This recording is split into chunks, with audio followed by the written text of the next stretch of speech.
میں نے یہ شک ذہن سے نکال دیا تھا کہ عائشہ کو کسی ہندو نے مسلمان لڑکی سمجھ کر اغوا کر لیا ہوگا۔ میں نے اس کے باپ اور بھائی سے دو باتیں دریافت کیں، ایک یہ کہ کسی کے ساتھ دشمنی ہوگی اور دوسری یہ کہ کسی سے محبت ہوگی اور اس کے ساتھ شادی کرنے کے لیے اس کے پاس چلی گئی ہوگی۔ اس کے باپ اور بھائی نے دشمنی کا شک فوراً ہی رفع کر دیا۔ باپ نے کہا کہ ہم غریب لوگ کسی سے کہاں دشمنی مول لے سکتے ہیں۔ ہندو شرما موجمدار جو ان کے ساتھ آیا تھا ابھی خاموش بیٹھا تھا۔ دشمنی کی بات ہو چکی تو ہندو نے اپنی گفتگو شروع کی۔ یہ بیچارے پوری بات کہتے ڈرتے ہیں، موجمدار نے کہا۔ یہ تو آپ کے پاس بھی نہیں آ رہے تھے۔ بابا نے مجھے بتایا کہ بڑی لڑکی کل صبح گھر سے نکلی تھی، آج صبح تک واپس نہیں آئی۔ بابا نے میرے خاندان کی بہت خدمت کی ہے۔ یہ رو رہا تھا۔ بہت شریف، دیانتدار اور وفادار آدمی ہے۔ میں نے اسے کہا کہ اپنے بڑے بیٹے کو ساتھ لو اور پولیس اسٹیشن جا کر رپورٹ لکھواؤ۔ یہ پولیس کے نام سے ہی ڈر گیا۔ میرے اصرار پر یہ اپنے اس بیٹے بدر کو ساتھ لے آیا۔ دونوں نے مجھے کہا کہ میں ان کے ساتھ چلوں۔ میں آ گیا۔ یہ آپ کو پوری بات نہیں بتا رہے، وہ مجھ سے سن لیں۔ اس ہندو نے جو تفصیلی بیان دیا وہ میرے الفاظ میں اس طرح تھا کہ ان لوگوں کی کسی کے ساتھ دشمنی نہیں تھی۔ لیکن دو افراد ایسے تھے جن پر شک کرنے کا جواز موجود تھا۔ پنجاب کا رہنے والا ایک 54 سال آدمی عائشہ کے ساتھ شادی کا خواہشمند تھا۔ میری ڈائری میں اس کا نام عبدالخالق لکھا ہوا ہے۔ آزادی سے پہلے اس کا باپ بنگال پولیس میں ہیڈ کانسٹیبل ہوا کرتا تھا۔ عبدالخالق یہیں مشرقی بنگال میں پرورش پا کر جوان ہوا۔ تھوڑی سی تعلیم حاصل کر کے اس نے ایک ہندو ٹھیکیدار کی نوکری کر لی اور جب کچھ تجربہ حاصل ہو گیا تو اس ہندو سے الگ ہو کر چھوٹے پیمانے کی ٹھیکیداری شروع کر دی۔ واردات کے وقت اس کی عمر 27-28 سال تھی اور ابھی تک اس نے شادی نہیں کی تھی۔ اس کا باپ اپنے بیوی بچوں کے ساتھ پنجاب چلا گیا۔ وہ ریٹائرڈ ہو گیا تھا۔ عبدالخالق کو بنگال اتنا اچھا لگا کہ وہ یہیں کا ہو کر رہ گیا۔ یہیں رہنے کی دوسری وجہ یہ تھی کہ اس کا سپلائی اور ٹھیکیداری کا کاروبار چل نکلا تھا اور روز بروز ترقی کر رہا تھا۔ یہ بھی ذہن میں رکھ لیں کہ عائشہ کا بڑا بھائی بدر عبدالخالق کا ملازم تھا اور کچھ پڑھا لکھا بھی تھا۔ اس کے متعلق یہ باتیں جو میں سپرد قلم کر رہا ہوں بدر نے بتائی تھیں اور کچھ موجمدار نے۔ موجمدار نے تفصیلات سناتے ہوئے بتایا کہ عائشہ کے باپ نے عبدالخالق سے وعدہ کر لیا تھا کہ وہ عائشہ کے ساتھ اس کی بات پکی کر دے گا۔ موجمدار کو پتہ چلا تو اس نے عائشہ کے باپ کو بتایا کہ عبدالخالق کو اپنی بیٹی نہ دے۔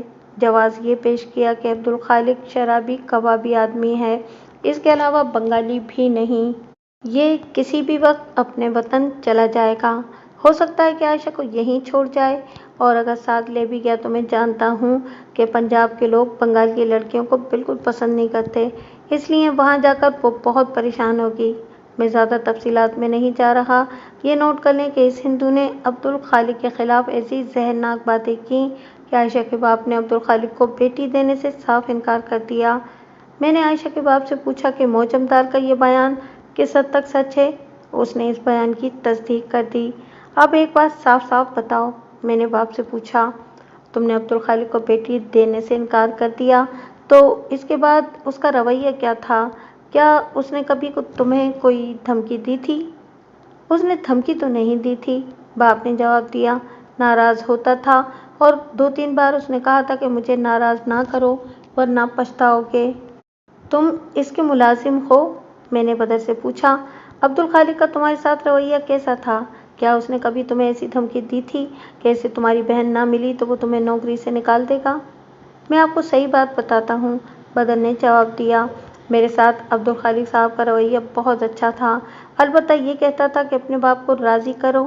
میں تو راضی ہی راضی تھا لیکن میرا باپ نہیں مانتا تھا۔ میری نگاہ میں عبدالخالق مشتبہ تھا، اس لیے میں نے عائشہ کے باپ اور بھائی سے ایسی پوچھ گچھ شروع کر دی جسے ہم اپنی زبان میں بال کی کھال اتارنا کہا کرتے ہیں۔ یہاں ان تفصیلات کا ذکر مناسب نہیں لگتا۔ میں یہ بتا دیتا ہوں کہ اس تھکا دینے والے سوال و جواب کے سلسلے میں مجھے حاصل کیا ہوا۔ ایک یہ کہ عائشہ عام بنگالی لڑکیوں کی نسبت خوبصورت تھی۔ بنگالی لڑکیاں سانولے رنگ کی ہوتی ہیں، آنکھیں موٹی اور ان میں عجیب سی کشش ہوتی ہے اور بال لمبے۔